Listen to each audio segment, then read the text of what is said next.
परमेश्वर के वचन पहली थिस्सलुनीकियों की किताब उसकी 5 अध्याय और उसका 16 से लेकर 18 आयत में आपके बीच में पढ़ना चाहता हूं। पहली फर्स्ट थिस्सलुनीकियन चैप्टर 5 वर्स 16, 17 और 18 में ऐसा लिखा है प्रभु के वचन में, सदा आनंदित रहो, निरंतर प्रार्थना में लगे रहो, हर बात में धन्यवाद करो, क्योंकि तुम्हारे लिए मसीह यीशु में परमेश्वर की यही इच्छा है। आमीन। परमेश्वर आज के सुबह हमारे साथ बातचीत करना चाहता है, वो ये है कि परमेश्वर हमारे जीवन के लिए परमेश्वर की इच्छा, हमारे जीवन के लिए परमेश्वर की इच्छा, क्योंकि God's will for our life, परमेश्वर की इच्छा क्या है। यहाँ आज हमने 3 बातें देखी हैं। परमेश्वर अपने बेटा बेटियों में वो 3 इच्छाएं, 3 उद्देश्य, 3 बातें वो होते हुए देखना चाहता है। तो आज हम इस चीजों को यहाँ पर देखेंगे। पहली बात देखा हुआ है कि सदा आनंदित रहो, सदा आनंदित रहो। परमेश्वर के वचन में यहाँ हम देखते हैं सदा आनंदित रहना। अभी ये सदा आनंदित, हम परमेश्वर नहीं चाहता है कि हम हर समय दुखी में रहे। परमेश्वर नहीं चाहता है कि हम हर समय निराश में रहे, परेशान में रहे। वो चाहता है कि उसके बच्चे आनंदित रहे। और ये कैसे होता है? बहुत सारे टेंशन हमारे जीवन में है, बहुत सारी समस्याएं हमारे जीवन में, तकलीफ में कैसे हो सकती है? हम अपने मानव की, हमारी मानव मनुष्य का सोच विचारे ये होती है। लेकिन खुदा की इच्छा क्या है भाई बहन? कि वो कहता है हर हालतों में, हर परिस्थितियों में हमें आनंदित रहना है। ये नहीं कि हमारी परिस्थिति सही होगी तो हम आनंदित रहे और हमारी परिस्थिति थोड़ी सी बुरी हो तो हम फिर दुखी, परेशान में, चिंतित में है, ऐसा नहीं। लेकिन खुदा कहता है कि सदा आनंदित रहे। कैसे हम सदा आनंदित रह सकते हैं? सदा आनंदित तभी रह सकते हैं जब हम उस यहोवा को स्मरण करते हैं, यहोवा परमेश्वर की, यीशु की ओर हम देखते हैं, तब हमारे जीवन में सदा आनंदित रहता है। परमेश्वर के वचन में लिखा है, ऐसा कहता है हबक्कुक 3 अध्याय की 17-18 आयत में लिखा, चाहे तेरे अनाज न उत्पन्न हो, या तेरे भेड़शाला में भेड़ बकरियां न हो, या तुम्हारे अंजीर की वृक्ष में फल ना लागे, पर भी मैं यहोवा के कारण मैं आनंदित रहता हूं। हालेलुया। या ऐसा लिखा है। तो इसलिए जब हम, प्रभु के वचन में लिखा है कि हमें आनंदित होने की कोशिश करना चाहिए। यहाँ लिखा है हमेशा आनंदित रहो, हर बात में, हर परिस्थितियों में आनंदित होना सीखो। परमेश्वर के वचन में ये बातें हमें बताया गया है। और पहली बात ये है परमेश्वर की इच्छा, परमेश्वर की उद्देश्य। एक जब आप प्रभु को विश्वास करते हैं, जब प्रभु में आते हैं, परमेश्वर चाहता है कि तुम आनंदित रहना सीखना बहुत जरूरी है, प्रभु ने बताया गया है। इसलिए नेहमिया की किताब उसकी 8 अध्याय की 10 आयत में लिखा हुआ है, यहोवा मेरा दृढ़ गढ़ है, मैं उसमें आनंदित रहता हूं। आमीन। परमेश्वर है, वो हमारा ताकत है, वो हमारी बल है, वो हमारी मत है। जब आप आनंदित रहते हैं तो आपके अंदर में ताकत आती है। जब आप निराश में होते हैं, अंदर में अलग विचार होते, समस्या होता है, आपका ताकत कमजोर हो, जितने हट्टा कट्टे आप क्यों ना हो, आपकी ताकत कमजोर हो जाती है। इसलिए परमेश्वर चाहता है मेरा बेटा, मेरा बेटी परेशान में रहकर, चिंता में रहकर उसकी ताकत न खो जाए। परमेश्वर की इच्छा है कि वो हंस परमेश्वर में आनंदित रहे। दूसरी बात आपको मैं बताना चाहता हूं, दूसरी बात ये बात बताया गया है कि निरंतर प्रार्थना में लगे रहो।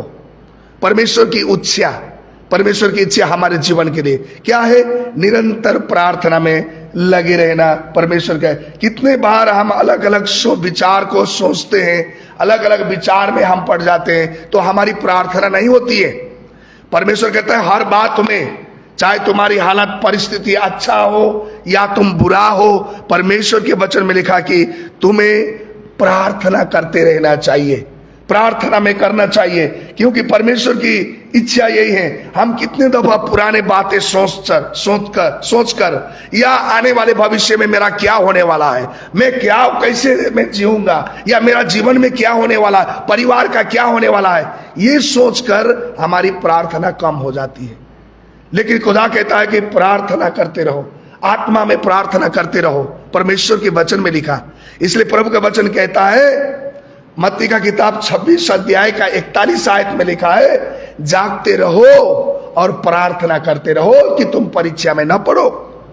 तुम्हारा शरीर आत्मा में तो तुम प्रार्थना करना चाहते हो, लेकिन तुम्हारा ये शरीर है प्रार्थना करना नहीं चाहता है।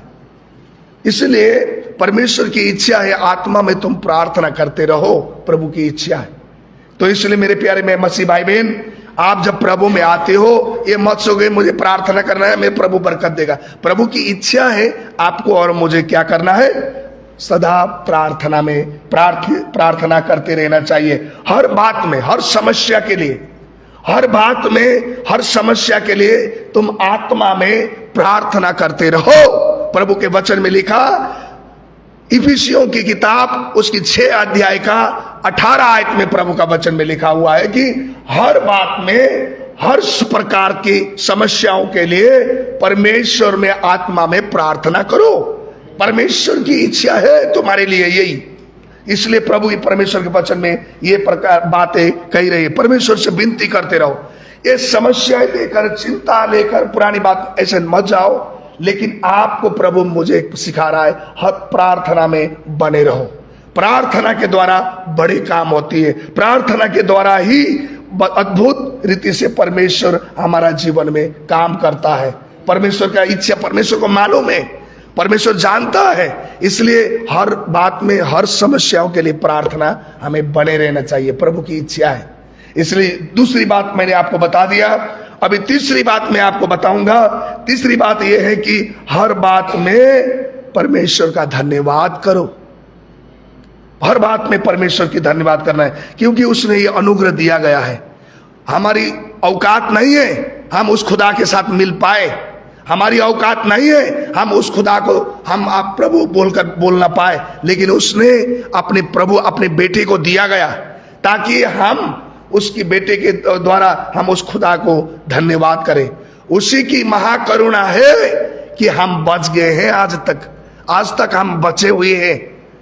उसी की महाकरुणा है, कृपा है। इसलिए बिलाप के किताब में लिखा हुआ है, यदि आप 3 अध्याय का 22 आयत में देखोगे, यहोवा की ये आपकी महाकरुणा है कि आज तक हम बचे हुए बोल के वहां लिखा हुआ है। इसलिए हम नाश नहीं हुए हैं, हम बचे हुए हैं। इसलिए हमें क्या करनी है, परमेश्वर की धन्यवाद करते रहना चाहिए। हम कितने बार ऐसा करते हैं कि अच्छी परिस्थिति होती है तो प्रभु तेरा धन्यवाद, बुरी हो जाती है तो हम कुड़कुड़ाने लग जाते हैं। हम बुरा चीज हमारे जीवन में होने लगते हैं तो हम क्या करने लगते हैं, कोसने लग जाते हैं, क्या हो गया मेरे जीवन में, क्या हाल की है से ये कोसने लगते। नहीं, खुदा को धन्यवाद करना। प्रभु परिस्थिति ऐसी है, हालत जैसी भी है, परमेश्वर को क्या करना है, धन्यवाद देना। एक बार यीशु मसीह ने 10 कोढ़ियों को चंगा किया, 10 कोढ़ियों को चंगा किया प्रभु यीशु मसीह ने। जब 10 कोढ़ी चंगे होकर गए, चंगे हो गए, तो वहां से 10 कोढ़ी 10 के 10 आए नहीं प्रभु को धन्यवाद करने के लिए, यीशु को धन्यवाद करने के लिए नहीं आए। उन 10 कोढ़ियों में से एक बंदा वापस आया लौट के, और लौट के आकर कहता कि प्रभु धन्यवाद, मैं चंगे हो गया। आप और मैं भी कोई एक कोढ़ी के समान, आप प्रार्थना करते हैं, सब कुछ करते हैं, लेकिन आप धन्यवाद नहीं करते, तो फिर ये काम नहीं बनेगी। हमें उसको वापस लौट कर आना है खुदा के पास में, चाहे परिस्थिति जैसे भी हो। हे पिता, हे प्रभु यीशु, धन्यवाद करना है, उसकी धन्यवाद देना है। इसलिए परमेश्वर के वचन में हमें लिखा है कि हर चीजों में हमें धन्यवाद करना है, कुड़कुड़ाना नहीं है। कुड़कुड़ाने का मतलब नहीं जी एक बात होगी, ये चीजें होगी, ऐसी चीजें हो गया, हमें ऐसी नहीं करना चाहिए, हमें शिकायत नहीं करना चाहिए। लेकिन प्रभु तेरा धन्यवाद, आज तक हम जिंदा हैं। इसलिए इस प्रकार से हमें क्या करनी है, परमेश्वर का धन्यवाद करते रहना। जैसे भी परिस्थिति में आप हो, क्या करनी है, परमेश्वर को धन्यवाद करो, क्योंकि परमेश्वर के वचन में यही बातें बताया जा रहा है। यदि आप भजन संग्रह 34 का 1 में लिखा है, परमेश्वर का वचन कहता है, वचन में क्या लिखा हुआ है कि उस यहोवा परमेश्वर का निरंतर धन्यवाद करो। हम परमेश्वर के वचन में लिखा है, और यही बातें कलुस्सियों के किताब 3 अध्याय का 17 आयत में भी लिखा है। हर बात में, हर जो कुछ भी तुम करते हो उसके लिए अपने परमेश्वर का धन्यवाद करो। प्रभु के वचन में लिखा है भाई बहन, जो कुछ भी तुम करते हो हर परिस्थितियों में उसका धन्यवाद करना है। ये परमेश्वर की बातें हैं। आपको ये वचन से मैंने आज 3 बातें बताया, ये तुम्हारी और मेरे जिंदगी में ये बने रहना चाहिए। यदि ये चीज हमारे जीवन में कमजोर हो गया, मतलब आपसे आपने परमेश्वर की इच्छा को और मेरे जीवन में हमने आप हासिल नहीं किया। लेकिन परमेश्वर की इच्छा, पहली बात क्या, हर बात सदा आनंदित रहना। दूसरी बात क्या, निरंतर प्रार्थना करना। तीसरी बात क्या, हर समय परमेश्वर का धन्यवाद करना। ये प्रभु की इच्छा है। इसलिए आज की सुबह में यही वचन के साथ आप जितने लोग भाई बहन आज पहुंचे हैं, आप लोग आए हैं भोर के समय में, आप सबको उत्साहित करना चाहता हूं। जितने लोग हमारे और ये ऑनलाइन में भी हैं, उन सबको भी उत्साहित करता हूं। आज के सुबह हम इन वचनों के द्वारा उत्साहित होकर हम प्रभु में सदा आनंदित रहने के लिए, प्रभु के लिए और निरंतर प्रार्थना में बने रहने के लिए हर हालतों में भी, और प्रभु का धन्यवाद करते रहें। सबको जय मसीह। धन्यवाद।